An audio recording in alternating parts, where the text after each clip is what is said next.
welcome to the WhaleCoin Talk Spaces. I'm Glenn, your host. Today we've joined us Deremiah and Greg from Intercoin. There's lots to go into today. We're going to have a deeper dive around the Intercoin project. But first, guys, maybe you can give us a quick introduction, how you got involved in crypto industry and a bit about yourself. Sure, absolutely. So Intercoin is actually my second project. Somewhere around 2011, which is 12 years ago now, I started a company called qbix, basically helping to create social networks that are decentralized and open source. So kind of an alternative to Twitter, Facebook, and so on. We reached 10 million people in over 100 countries, which by Twitter standards isn't very big, but we definitely are growing.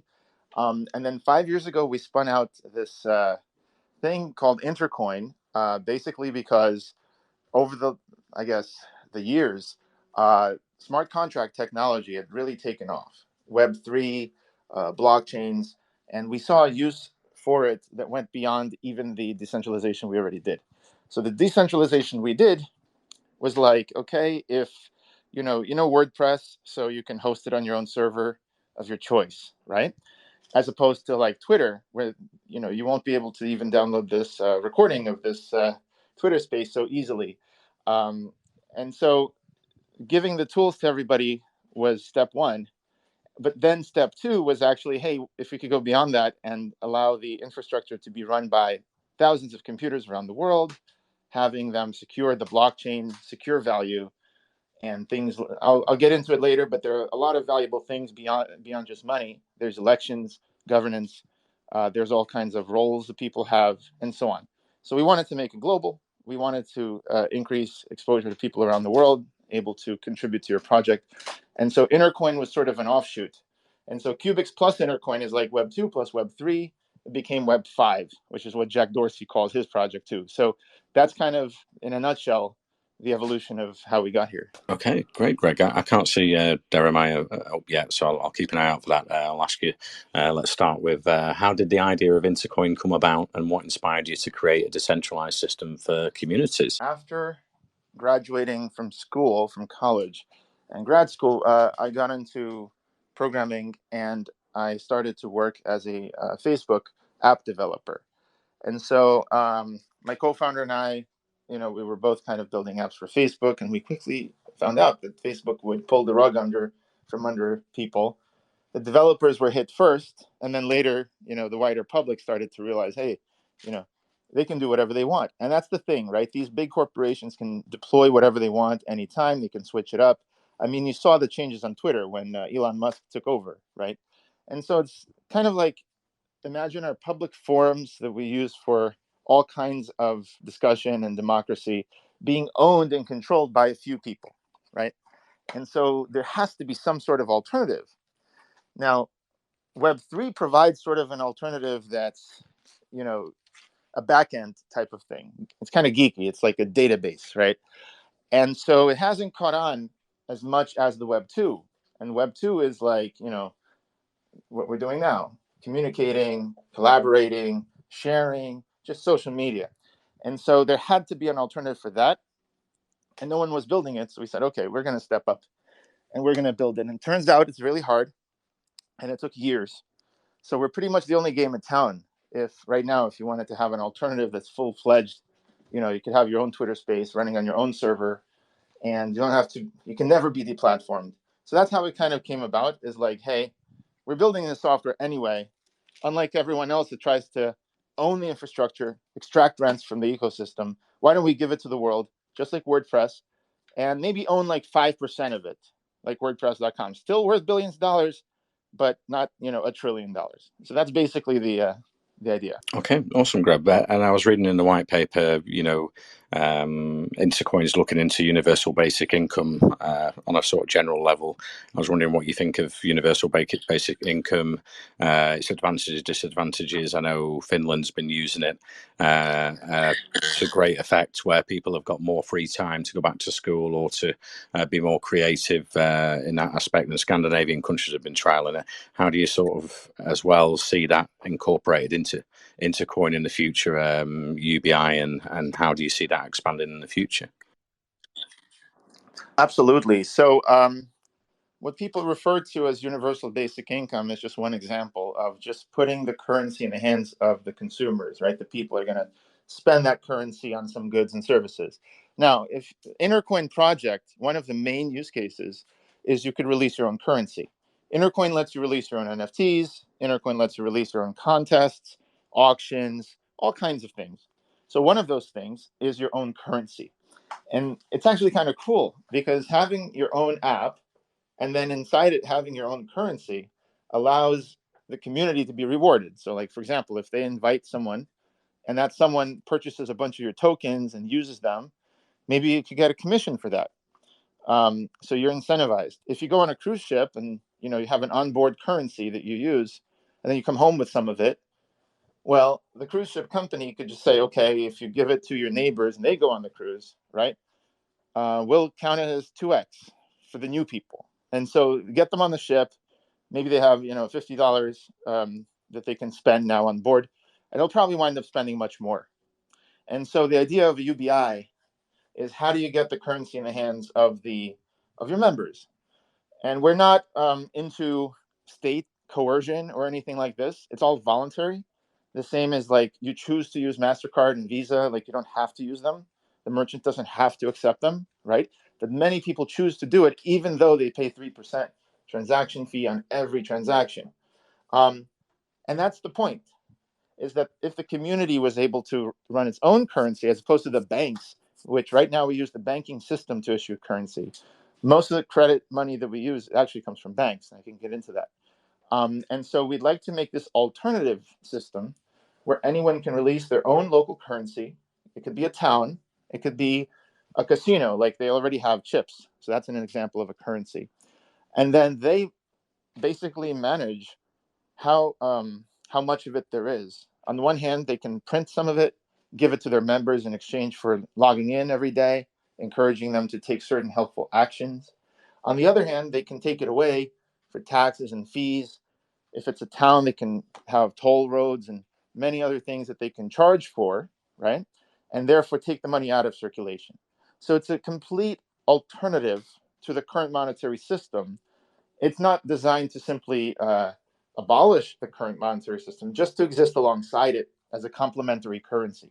So that's basically, so UBI is this idea that, if a university does it, we call it a stipend, giving the students money that they can spend in the cafeteria, on books, and so on. And then the alumni of the college can go ahead and fund the students directly. So they know the money's going directly to the students rather than, let's say, building a new university wing. And I'll give one last example. If there's a disaster in the world, like an earthquake in Haiti, right, or right now there was in Syria, Turkey, right, you could wait for the government response. Like in Hawaii, we just had a major catastrophe in Hawaii, like in Maui. So rather than wait for the Biden administration and FEMA, which is running out of funds this year, and they have to wait, use next year's budget, I guess, to tide themselves over. So rather than just doing that, people around the world can go send money to the people in Maui. But in order for that to happen, for UBI to happen, and voting and other things, we need to ensure that each person has exactly one account, at most one account and at least one account. So that is actually the one challenge which is still working on.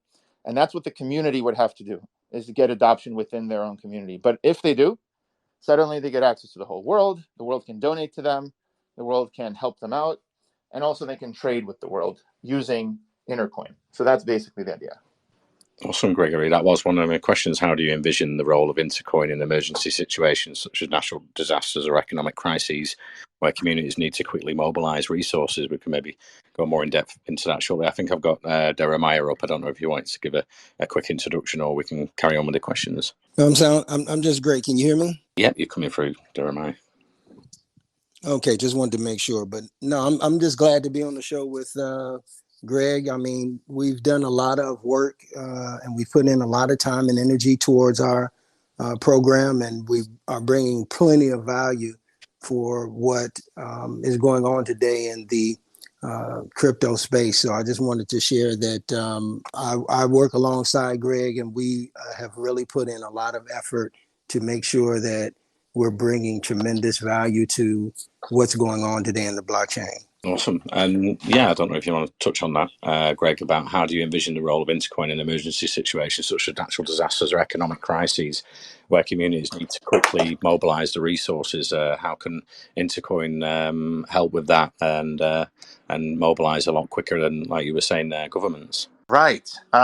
You can think of Intercoin as like suite of applications where the blockchain is just an empty operating system. Like if you have, let's say, a computer and you open it up and you just got it in the mail or whatever, you open it, what do you see, right? You see perhaps an operating system with icons, and then maybe a few applications are preloaded. If it's Microsoft, you might have Microsoft Office, which immediately lets you do things like edit documents, right? Spreadsheets, and just share and communicate with other people. It might be connected to the internet. You might have Internet Explorer, right? And so the important thing is, right, is that it's not enough to just have an operating system. You need to actually apply it to certain things. And so Intercoin does that. And like Intercoin's currency is just one possible application. We have about 12. And so that one specifically allows people to make cross-border payments really easily. I mean, Bitcoin already helps to do that, of course, but there's a few problems with Bitcoin and Ripple and others. Take Bitcoin, for example. Bitcoin is one coin for the whole world, right? So whatever monetary policy has been baked in by Satoshi, it's going to be issued to the miners, and the miners sell it. It doesn't exactly solve many social problems. It doesn't solve homelessness. It doesn't necessarily put the money in the hands of those who need it the most. Humans have to decide that, and the miners are not necessarily the ones who need it the most at this moment.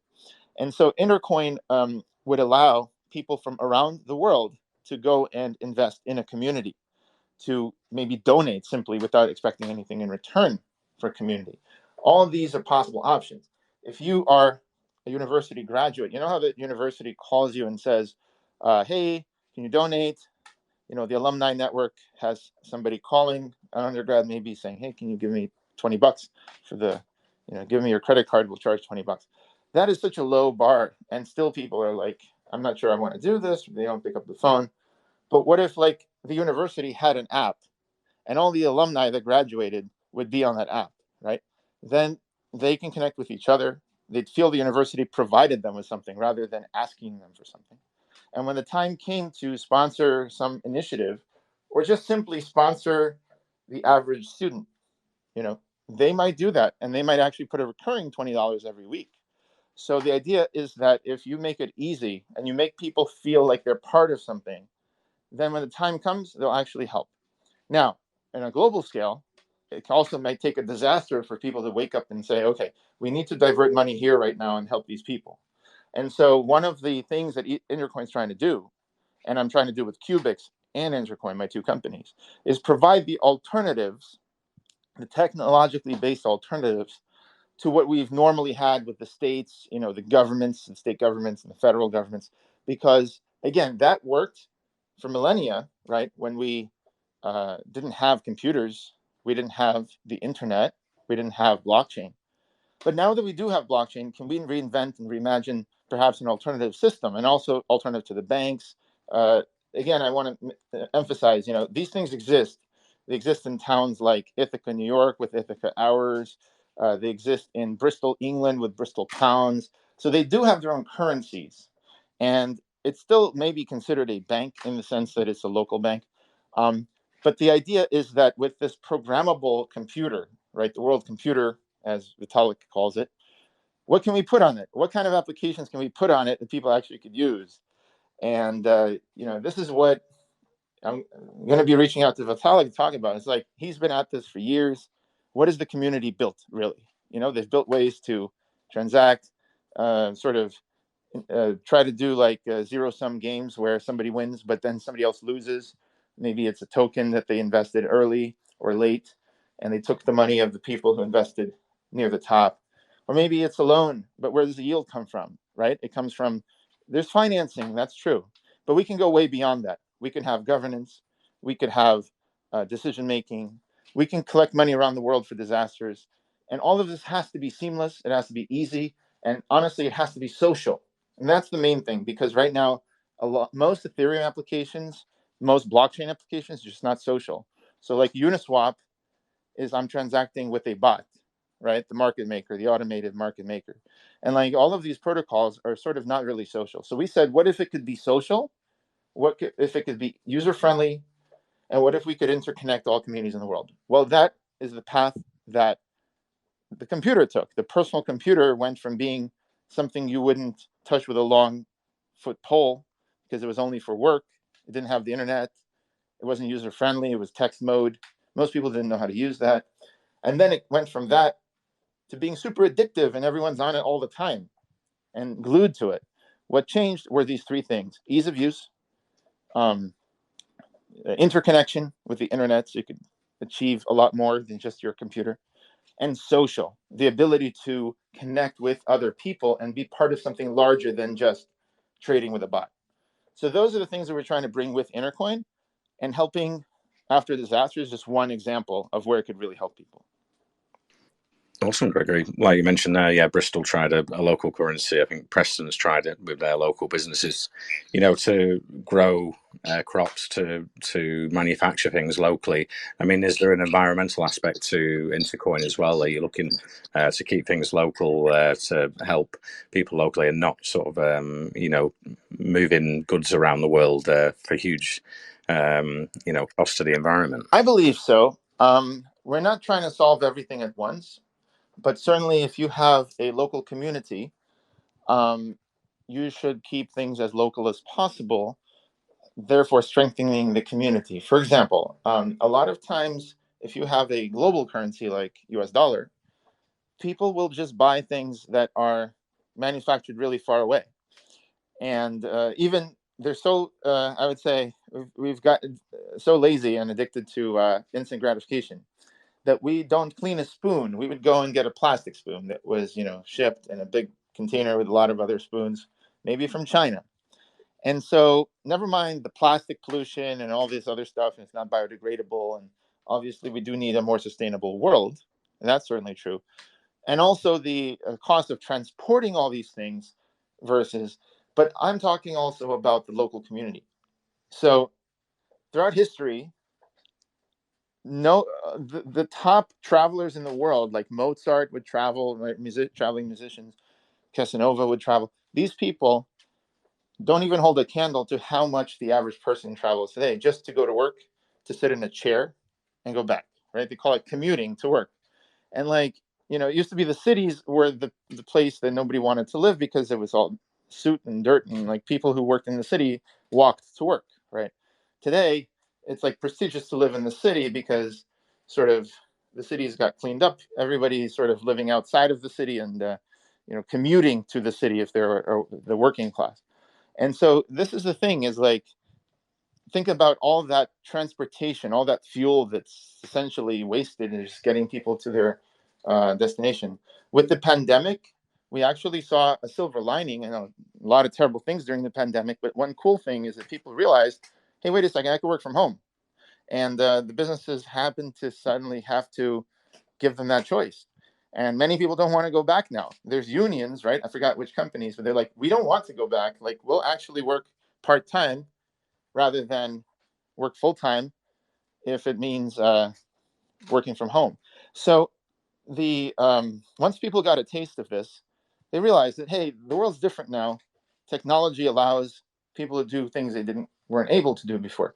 So yeah, I think if there's local currency also, it stays in the city. And so never mind all the environmental stuff, also it's the sustainability of your economy. So if you have a city like Detroit that went bankrupt, declared bankruptcy because it ran out of dollars. Well, what does that look like? That looks like less dollars coming into the city than coming out, right? And so how are dollars coming out? Well, 50, 60, 70 years ago, Detroit was Motor City, right? It was manufacturing all these cars. In fact, after World War II, it had very few people competing with it. So it was huge. And people had great salaries, great jobs, and they could sustain on a single income, they could probably have an entire household. But then everything got automated gradually, right? And despite unions, despite everything, like things got automated. If you look at Detroit today, it's mostly robots on the factory floor. And so where does all that money go for the cars? And well, it goes to the shareholders who don't live in Detroit, right? So that leaves Detroit. And then whatever does trickle down to the economy of Detroit is the people might spend it on Amazon. They might spend it on, their stimulus check. Lots of them went towards buying crypto and buying a lot of other things. So that's all cool, except that it doesn't stay in the local economy. So there's going to be, in every federation, in every country, some places that do better than others. And the ones that do worse are going to maybe be in a death spiral to the bottom. There's many, many towns in the United States, I'm sure around the world, that have emptied out. People left. Some people are still living there. And very few people talk about that. They talk about when people leave the cities during the pandemic and they're like, haha, the cities are badly run. But also the towns, when they empty out, the mining towns, the Rust Belt and all this stuff, a lot of people were quietly suffering this. And so my point is, if you have a local currency, then you could actually it could actually help people to buy local and hire local. And it could actually create these sort of tariffs, which is a sort of protectionism. And people opt into the currency, and then they're like, I don't want to buy. If I buy local, I save 10%, versus if I buy, outside of the currency. And so currency creates this self-selecting network of people, kind of like language. Well, like we all speak English. It's not that somebody forced us to speak English. I mean, unless you think your parents did, right? But it's sort of a more voluntary thing where you can choose to learn English, and to the extent that you are good and you've invested in English, you're part of the English speaking community. Similarly, if you invest in a certain token and you become part of that community, then proportional to how much you hold and how much you're constantly interacting with that community, you're actually invested in it. And so that's what I mean about stronger communities, sustainable communities. Whereas right now, they just have the US dollar or the Great British Pound or whatever. And you could see with Brexit, even, like, the sentiment was, hey, we need to keep things local. So whichever way you go with that, my point is that there should be an option without having to tear the entire country away from a federation or whatever. There should be an option to have your own local currency down to the city level, the town level, and hopefully give them the tools to create sustainable economies without having to wait for the federal government to come rescue them or give them a bankruptcy bailout or something like that.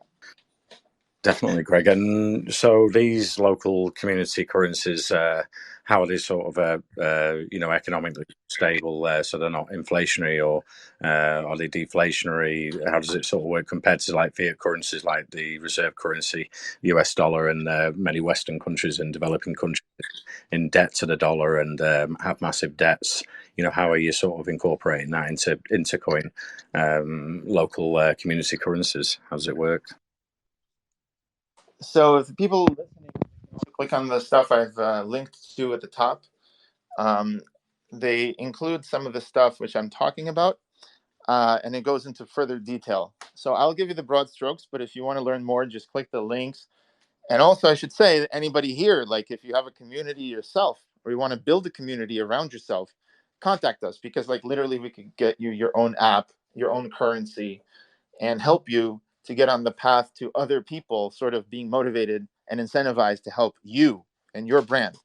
So yeah, like literally this is not just theoretical, this is live. And currently we're at a stage where like we're custom building for people. Next year we're going to go mass market, but right now we're sort of like the bespoke, like Ferrari, Lamborghini, right? These Italian companies building like specific cars for specific audiences. So if we like your community and we like your brand, what we want, what you're trying to do, we can help to build an app and a currency and an NFT collection and many other things for you. So it's sort of like, hey, free consultation, see if it makes sense. But to answer your question, how does the community manage the currency? Well, the rules are built into the smart contract. And the smart contracts have been designed over the years, because it took us like 5 years to design it, to build it, to think through this thing. And we're still just version 1. And so even in version 1, you can already do a lot of things. You can have certain people decide how much of the currency to mint, or you can just have the entire community as a whole vote on what level of UBI to give out. And then that level of UBI is automatically given out every day to people. So it's like you're democratically managing your money supply. And I've spoken to economists like Thomas Greco, who has been looking at alternatives to the banking system for years, for decades. I've spoken to other economists too. And one of the ideas that he gave me is he said, well, maybe it shouldn't be everybody voting to say how much UBI to give, because then you might have the consumers who aren't producing anything, they'll just vote themselves a lot of money. And so perhaps you should only have the producers, the vendors who are accepting the currency in exchange for goods and services. Let those people decide how much UBI to give.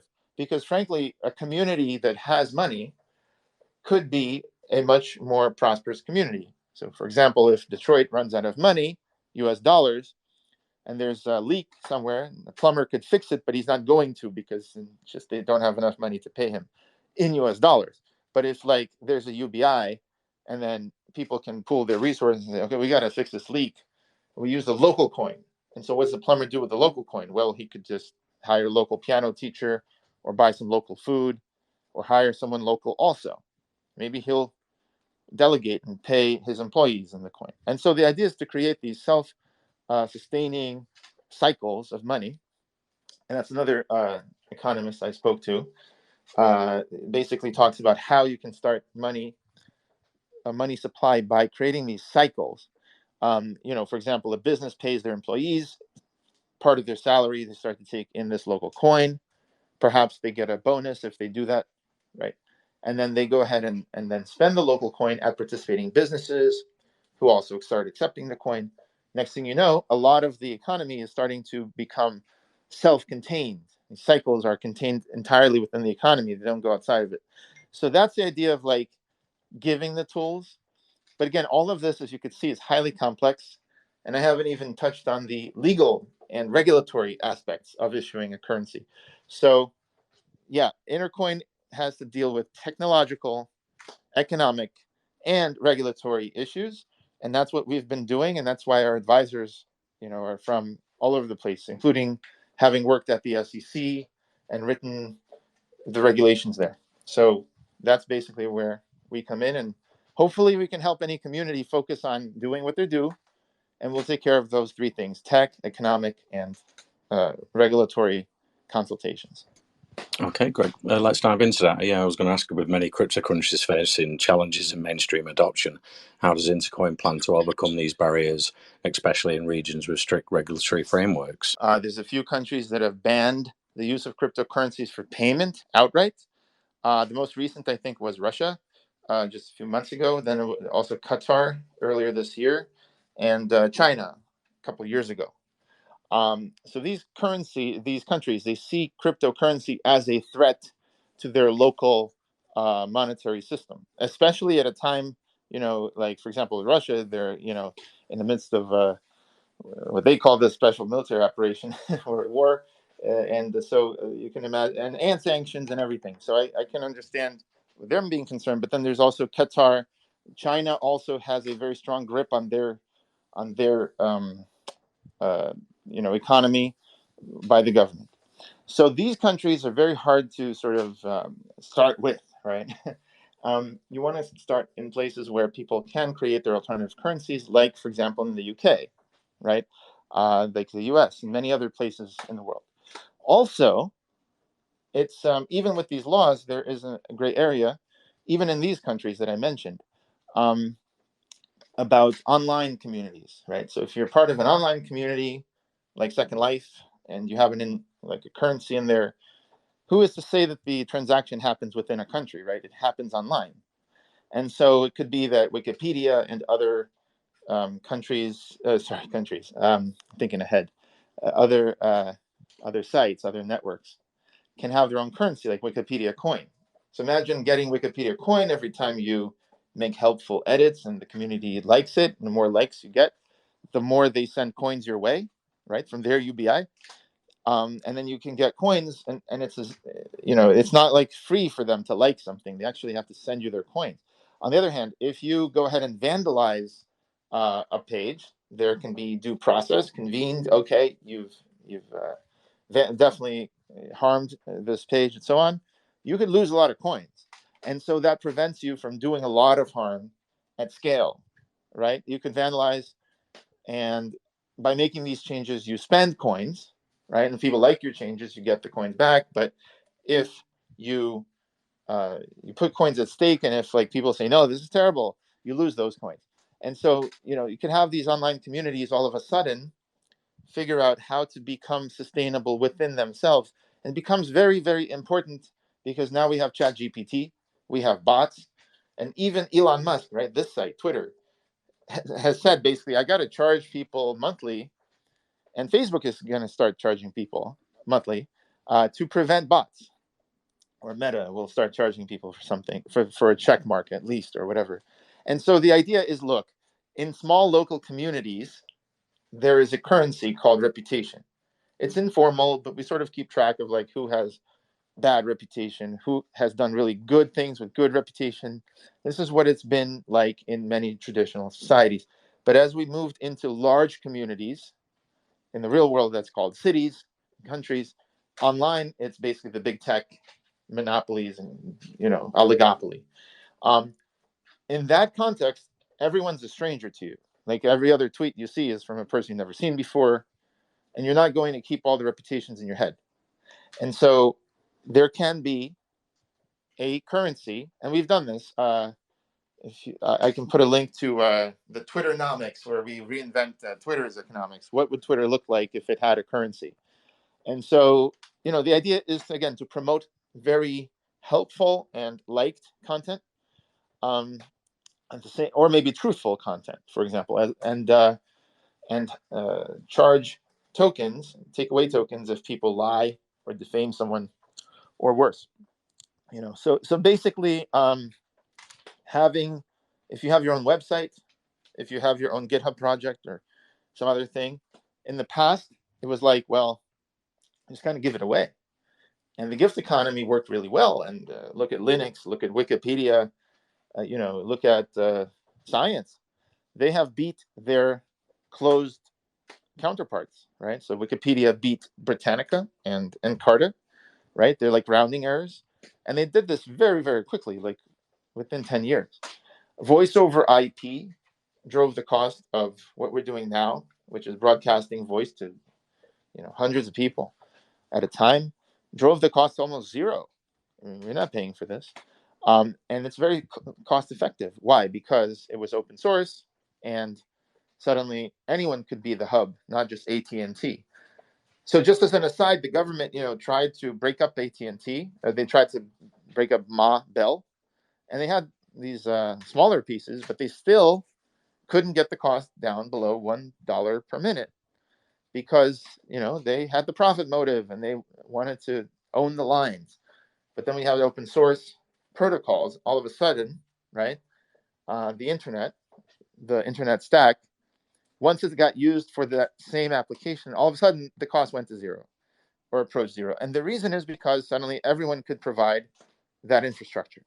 So same thing would happen if there was an open source Twitter, open source Facebook, which is what I do with my first company.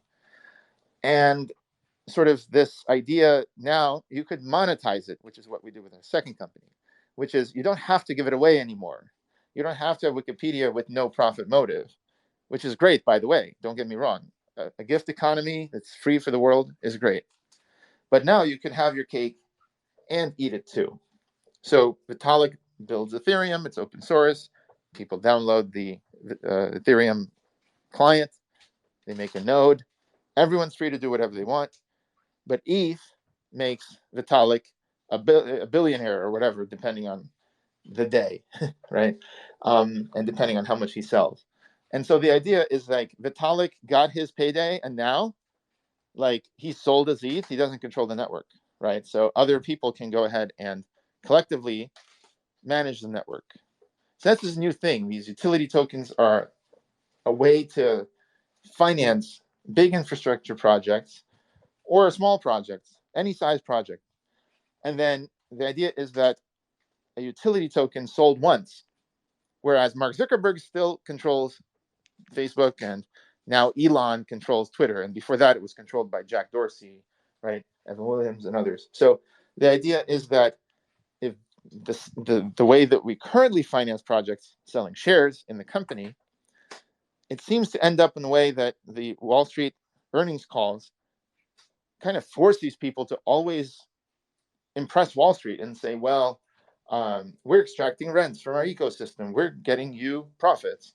And like the thing is, like, the ecosystem is the one that is giving up the rents, right? It's the one that is being imposed upon, and they can never give up control, because if they ever did, the company would lose value. The stockholder who bought it for $300 would then see their stock tumble to $30, and so they have to keep this control.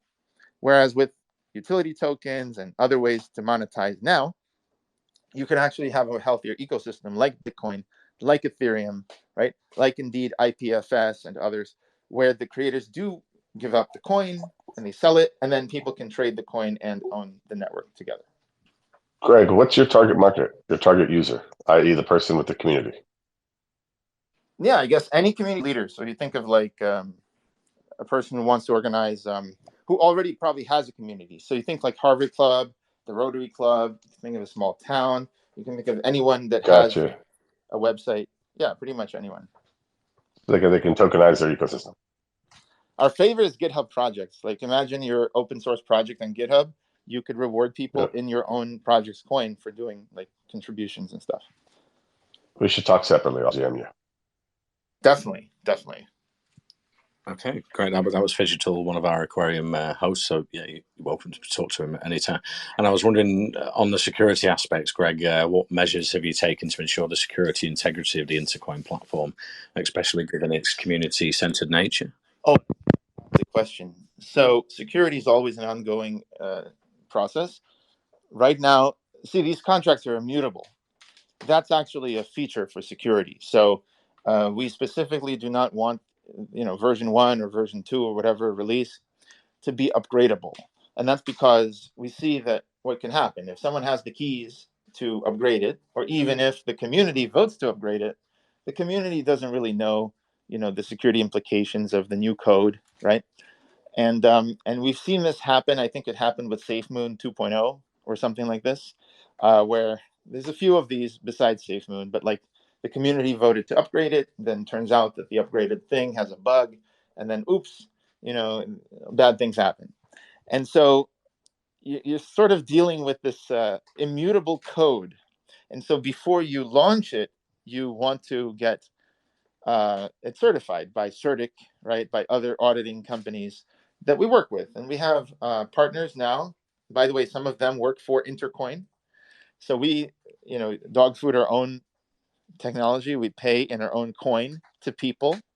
So anyone who wants to join our project, help to grow our project, would earn Intercoin. In fact, we get paid with Intercoin.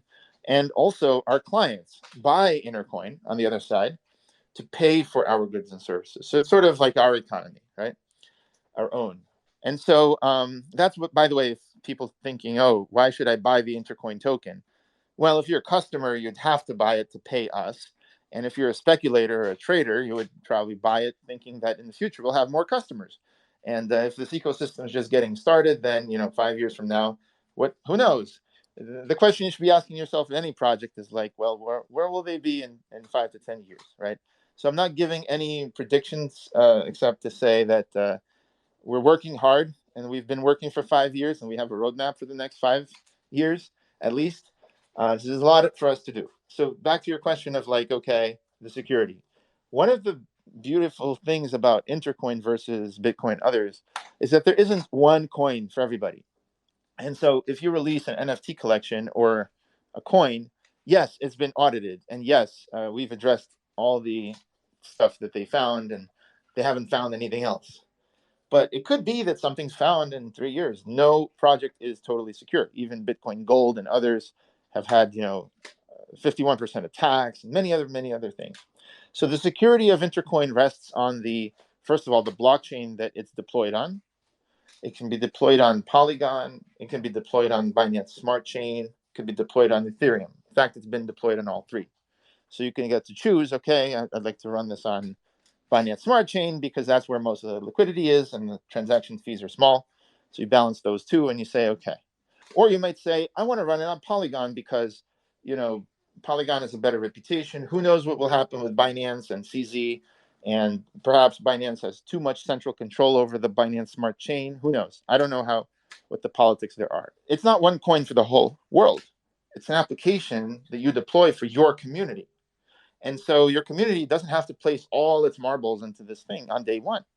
They could dip their toe in it and say, okay, here, let's put 5% of everything in there and see, let's try it out. And we got to battle test it. Same as Uniswap, same as others, right? You had to make sure that the more people use it, that there's no exploits, right? And so the proof is in the pudding. Like Uniswap's been running for years. No one's been able to really do anything because the code is pretty simple and it's right there. So we're trying to aim for the same thing. Simple code, more complex than Uniswap though. And then if there are any problems, we're going to make a version 2, and then people will migrate their assets to version 2 if they want, if there's something is discovered in version 1. But just keep in mind, everything's immutable. So it's not like the community can go ahead and introduce a bug into it.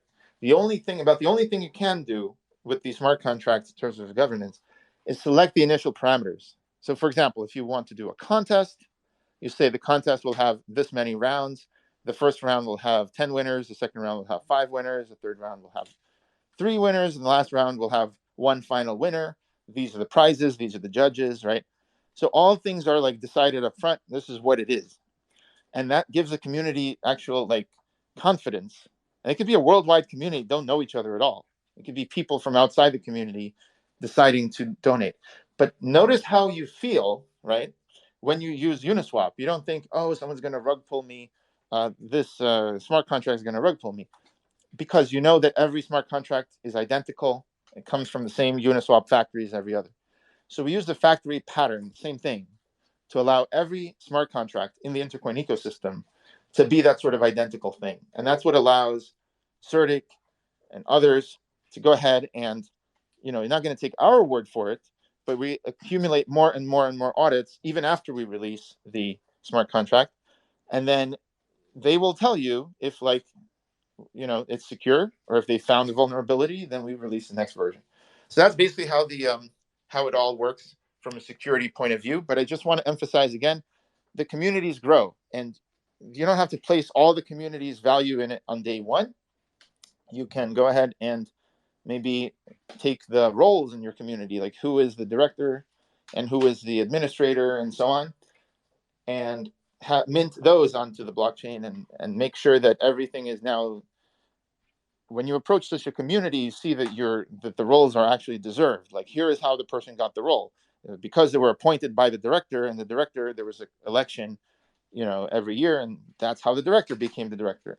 And so you could just trust that thing. And if ever there's a vulnerability revealed, it's like, okay, well, let's migrate the community to this other, the next version of the contract, which has addressed that vulnerability. So that's basically how it works.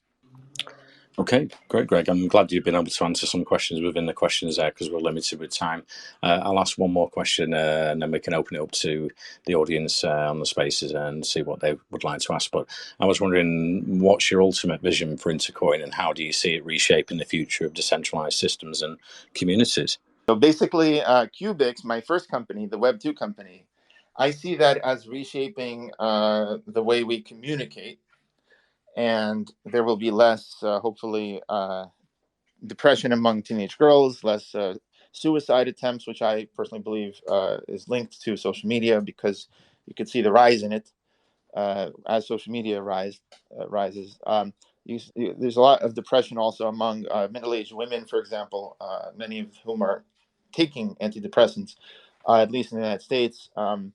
There's an opioid epidemic among men. All these factors are socioeconomic also.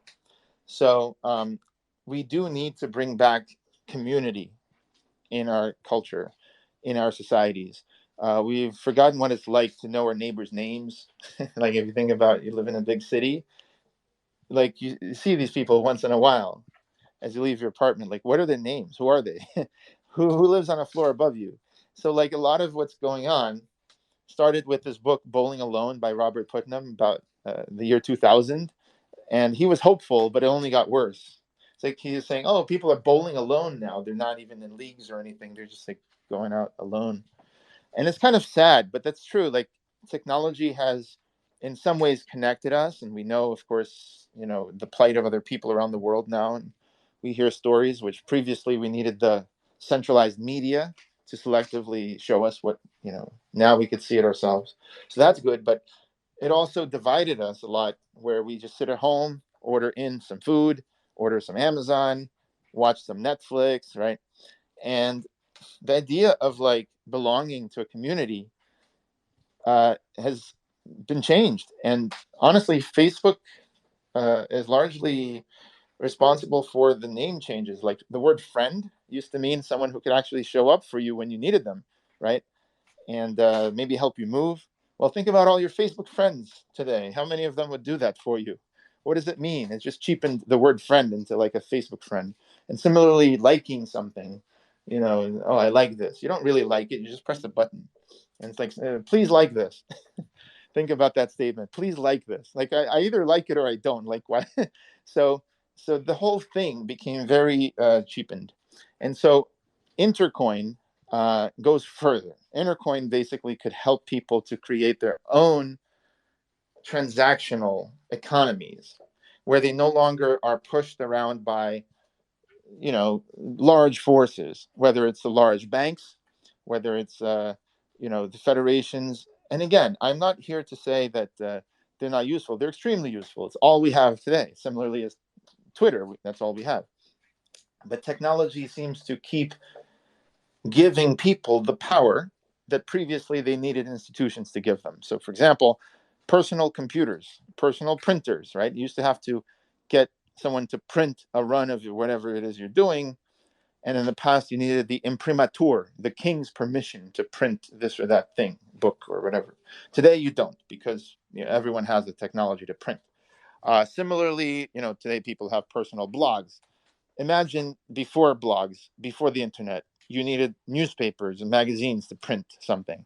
You needed radio shows to carry your song. Some people paid payola to do that, right? To get their song on the radio. You needed a late night infomercial to be carried by some cable channel or some limited spectrum from public television, right? Something. So today it's obviously been very democratized. And so money, right, and access to money, if that is democratized, one could say it would do similar things as personal printers and blogs and everything. It would empower people to have their own currencies. I should say organizations to have their own currencies, because currency is a social phenomenon and value is rooted in community. And so if a community has the power to at least try to issue some currency, they can actually become more resilient. And I think even governments like the governments of China, Russia, and others who are cracking down on crypto, because frankly, crypto hasn't really shown anything much besides zero-sum games where people take each other's money, and lots of money got put at risk voluntarily, but still at risk. What if we had better applications? What if crypto could come back stronger next year with like the ability to run a worldwide contest, the ability to donate to people after a disaster, the ability to sponsor students in a university because that university gave you the kind of network that you have and the app to access that network. And now all of you are sort of social pressuring each other to do that. And that's the last thing, is that we could actually have healthy social pressure or social encouragement to help divert money to people who need it the most. Because right now, with the banking system, we have sort of this, I would say, anti-social system, economic system, where the people who need the money the least get the best terms and don't get offered the most money, right? And they need it the least. So what I'm saying is, yeah, obviously for the bank, that makes sense because the bank has shareholders and they need to make a profit, and they're not going to lend money to people who might not pay it back. But with a UBI, none of that is a consideration. because instead of a bank underwriter issuing some credit to a consumer or a business and saying to themselves, well, it looks like by the data, it's likely this business will pay back in 5 to 7 years. They're still going to be in business. And if I'm wrong, I only have to be wrong this many times. That's only concerning itself with how people will pay back the money. And it could be wrong. The underwriter could be wrong. So that's the line of defense we have right now for printing too much money. And I'm suggesting that with a universal basic income, or as we like to call it, a voluntary basic income, a VBI, the community gets to vote how much to give each member equally. And then that member decides where to spend it. So the same day that the member wants to buy Gillette razors, they buy Gillette razors. And then that sends a signal that Gillette is doing something good and people need their product. Whereas the bankers, they select winners and losers based on what their internal guesses are. Let's say, okay, this will return the most amount of money. We can charge them this much interest. And it's like, okay, that's one system, but it's not going to help solve social issues. The system which gives people the money and lets communities run their own monetary policy and their own fiscal policy might be a system that even Russia, China, and other federations would look at it and say, we want this for our cities and for our villages, because our villages are, I'm sure China is going to experience right now sort of a contraction or a slowdown in their economy. And something like this could actually help a lot of local provinces. That's what I care about. I don't care about so much the large federations slapping their logo on everything or their flag or whatever. I care more about the people on the ground who are going to work, who are having families, who are falling in love, having children. These are the people that need the help. And if we can give them the tools to do it, then it'll be just like printing on a printer or writing their blog or whatever. If we can help them to have their own social networks and their own currencies, I think they would be healthier, better off. And I think these governments would see that. Definitely, Greg. Yeah, I mean, you're very visionary, and Intercoin could play a huge part in the future. The world is in a mess, not just Russia, China. The Western world, centralized government, centralized banks. We're in a real mess, and yeah, it's people that are going to get us out of that. Communities that are going to get us out of that. And I'm wondering, how are you looking to empower communities? And have you looked at, for local communities? I mean, in crypto, we call it governance tokens with DAOs for voting rights. And a lot of talk as well in the Western world at the moment is about citizen assemblies, to sort out the planet and sort out the future, because politicians don't have a clue what they're doing for the future. Yeah, that's right. And all these things that we talk about, DAOs, NFTs, right? These 3-letter acronyms, they're all cute and nice, but I call them the first generation technology. They're kind of like the game Pong or, Space Invaders, right? And then look 20 years later and we have like really robust like games and immersive games. And so I think the same thing will happen, and not just games, like every industry has these, first generation stuff, second generation. So like the Web 1.0, right? The first generation looked like personal homepages, blink tags and marquee tags. Like it was all very gaudy and was blinking everywhere. And that was, people thought that was cool. That's kind of like crypto kitties and all this stuff. I do think that having communities have robust. I like to think we're building the second generation of this thing, and that's why we call it Web 5.0. We used to call it Web 4.0. But then Jack Dorsey came out with his Web 5.0, and we said, okay, if people are going to Google Web 5.0, they should find us, because we've been working for years on this, and Jack Dorsey only started like a year ago. So, nothing bad. He's a billionaire, so we'll see what happens. But we're already there. So, like, if anybody actually wants to have their own coin, their own app, their own whatever, like we're talking about, BitBoy tweeted out recently, like, they're going to be working with me. There's other communities that I can't tell you right now. So basically, you could see more and more and more communities. If we do the right thing, they're going to come on board, and they're all going to be buying the ITR token as a way to pay for the transactions and pay for our services. And so that's what the ITR token represents. It's not one of those, meme coins that doesn't have anything backing it besides the, community that wants to keep it going with sunk costs. But it's actually it's actually something we've spent 5 years building. And so at this point, yeah, there's probably going to be meme value in it, but mostly it's utility. It's like if communities need to use our software, then they would get the ITR token to be part of the Intercoin network. That's basically what it is. Great, Greg. And I was wondering, what partnerships you have in place, what funding and financial status Intercoin is in? Initially, we raised $500,000 from sort of people we knew, friends and family, and angels. And we filed a Form D with the SEC because we treat ITR as a security. It's actually not bad. Like the Jobs Act allows so much to be done with securities. You could do crowdfunding. That's something that's coming up. We're partnering with Republic in order. Right now, we're doing what's called test the waters, and what that means is if you want to, you can go ahead and I'm going to throw a link into this later, but you can go ahead and say with no obligation that you'd like to pre-buy ITRs once the crowdfunding starts. And so I'll throw a link to that page, but essentially what it is, yes, you do put in your credit card, but you could reverse the transaction before the thing starts. It's just that's how crowdfunds go. People do pre-commits, and then eventually that happens. So that's the quote-unquote launch pad that we're using as a crowdfunding platform. Is very well known. And under the Jobs Act, you could use one of those to legally sell it to everybody around the world in most countries. So, it's really cool. And as you can see, we're trying to do it the right way, the way that it was intended in the Jobs Act and the SEC and everything. We like partnerships include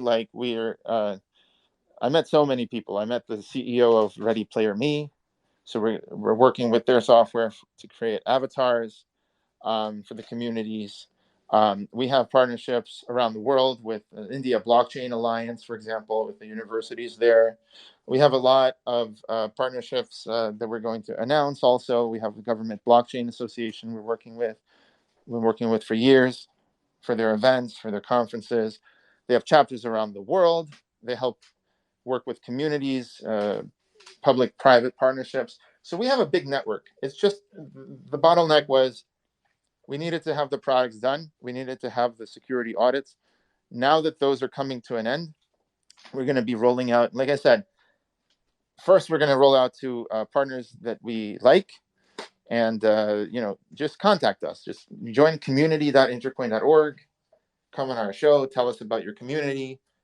Like if we like you, we're going to help you, like with BitBoy and others. Like we're happy to help.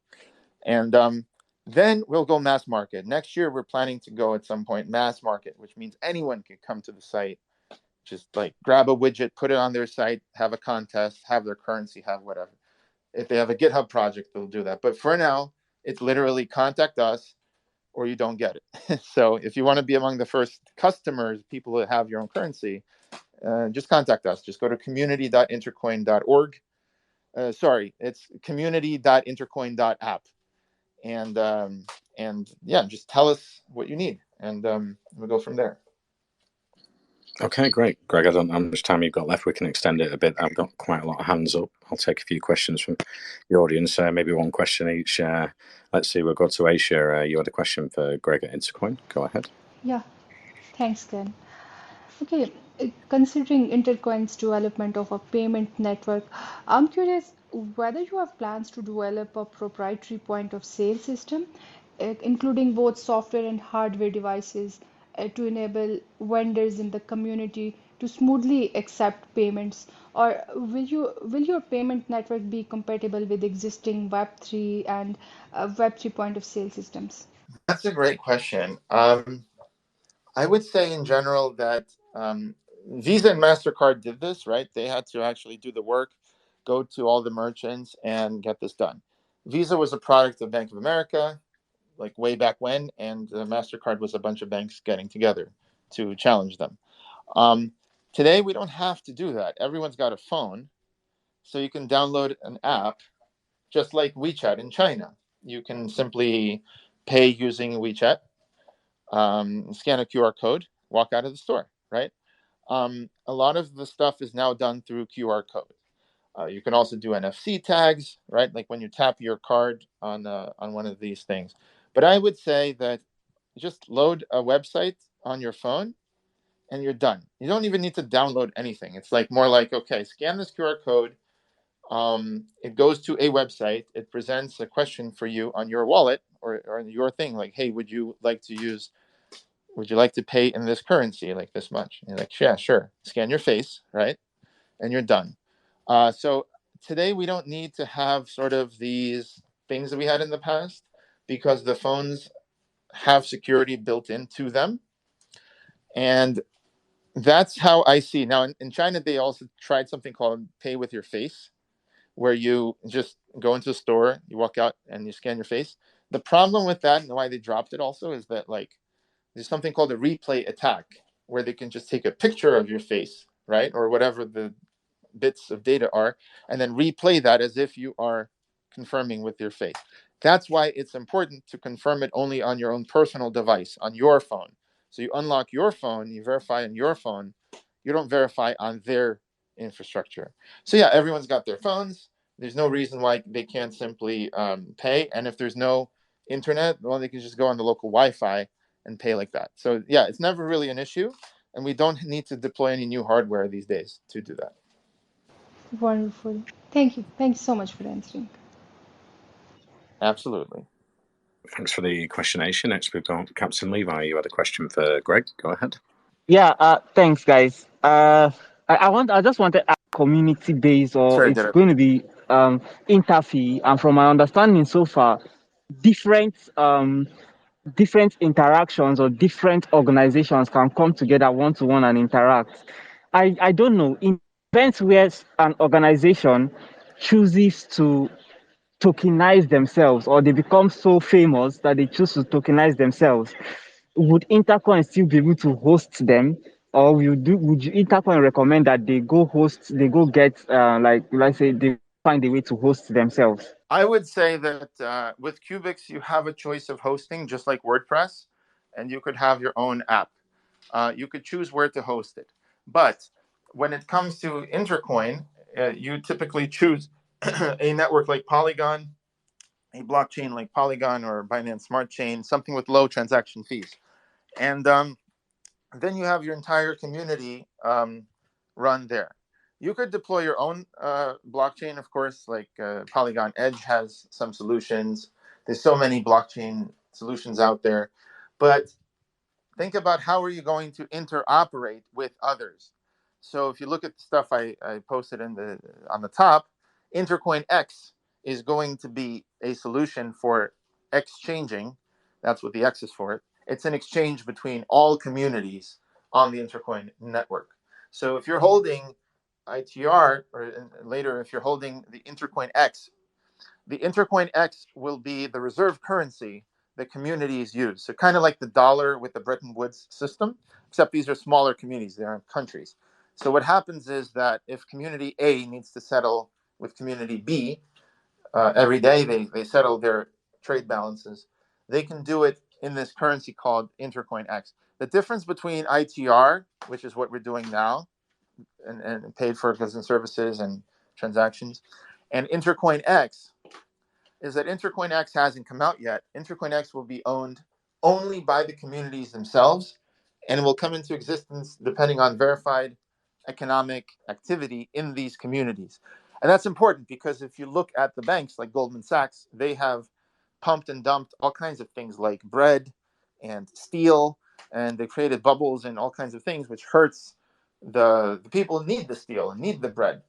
And so, we would like to see if we can avoid concentration of power to that extent. If a community gets big enough, chances are other communities are big also, and together they can be these big communities that are still on the Intercoin network. We'd like to see Intercoin X as being the one asset. It's kind of like XRP in the Ripple ecosystem that is sort of the bridge between all communities. If you go ahead and fork the network and start your own community, you can certainly try. But the whole point of any business, right, is to make it so valuable to be part of the network that forking at every point is more expensive than simply paying the small fees of continuing to be part of the network. And that's kind of the idea, is like everyone in the world, all these small communities can unite and support each other and receive aid from the rest of the world when they need, without having to only be part of their host country. Because, hey, even their country is going to appreciate when aid is coming from all over the world, rather than having to be responsible to send all of the aid with their own resources. It's a really impressive business model. I wish you guys the very best, and I hope that Intercoin and all its associated technologies stay bullish moonward. Thanks a lot, Greg. Thanks a lot, Glenn. Over to you. Thank you. I appreciate it. Thanks for the question, Captain Levi. Next, we've got Ramat. You had a question for Greg. Go ahead. Yeah, thank you, Glenn. Okay, I'm curious about the Intercoin's approach in reaching communities, especially in rural areas, specifically in developing countries that have limited internet access, and how do you intend to educate these communities about utilizing Intercoin technology in their day-to-day activities? Oh, I'm so glad for that question. I can assure everybody I didn't pay this guy to ask the question, but this is great, because it's something I haven't brought up, but it's this is something I really am passionate about. So rural communities, we're actually working with some groups that are deploying right now projects to create local internet intranets, okay, for local communities, like Native American reservations, and some places with very limited internet. And of course, we know that in India, for example, there's a lot of rural communities, and they have rejected Facebook's offer of intercoin.org. So what is going on? So first of all, the big corporations like Facebook and Google, they come up with these ideas of, hey, let's have some balloons, like Google's Project Loon, to bring the internet to Africa. And hey, let's have drones that fly all the time, like Facebook developed, actually, to bring the internet to India or whatever, rural areas. Here's the thing, is that they're trying to get all the data to go to their servers and their server farms. So they will process all your data. They're thinking in this mentality of corporatism, right? This corporate shareholders, we're going to have access to these billion people who don't have much right now in the way of money or internet, but we're going to give them the internet through us, and we're going to push them our advertising or whatever. And so imagine a different world. Imagine if qbix, my first company, gives the software for a rural village to run on a computer of their choice. And the software allows them to do Twitter Spaces like we're doing here, but for the village, right? It allows them to plan a dinner, to have doctor's appointments locally, to be dating locally, to plan weddings, to do all kinds of things locally like we did throughout history, right? Can be done on a local computer that is running on the local Wi-Fi mesh network. A mesh network is just multiple routers like joined into one. We have these networks around the world. So it's the people's network. It's the people's platform. And then who would give them the software? Is Facebook going to give them the software to run their own chat rooms? No. So that's the point. And so that's qbix. Now, with Intercoin, you can go further and have your own local currency that circulates in your community. And again, you don't need the high-speed internet. Now, when it comes to education, this is why I got excited. Think about all the people in rural communities who would love to get access to the kinds of awesome videos, massive online courses, and things available today on the internet, right? That's free education that's growing around the world, like Coursera from Stanford, others. But here's the thing, not everyone has a broadband connection. Why should they all download the same video over and over and over just for this thing? And so I had this this whole podcast that YouTube has a channel, Intercoin channel. Intercoin has a YouTube channel, I should say. And one of the latest episodes was copyright and intellectual property versus gift economies, right? And so if you have copyright and intellectual property, you own the course, you own the rights to it, and you don't want necessarily anyone to just stream it or whatever. But you might give a carve out to these rural communities. And there's many courses like Coursera that actually give it out for free. So imagine if a local community could download the course and cache it locally, right? And then everyone in the village could just stream from the local servers. and they can get it fast, and they can learn, and they can then have local classes in their own language and translate it to their language. So that's the idea also, is that if we give people the back-end software, all of a sudden they can actually get better education too.